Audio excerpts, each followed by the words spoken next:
আজকে সারাদিন আমি আমার গেঞ্জির কালারের খাবার খাবো, মানে সাদা কালারের।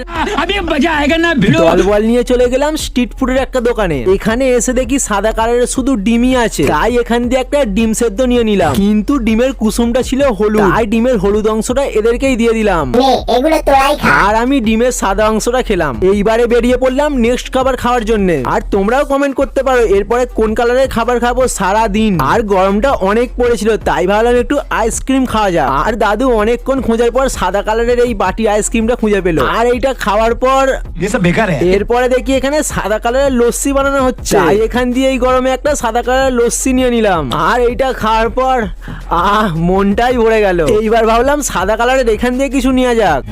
আর বিকালে দেখি ঘরে আবার লস্যি বানানো হয়েছে, আর এটা দোকানের থেকে আরো ভালো খেতে ছিল। আর আমি এখন উল্টো পাল্টা খাবার না খেয়ে লস্যি খাই। আর তোমরা এরকম মিনি ব্লগ দেখতে চ্যানেলটাকে সাবস্ক্রাইব করে নাও।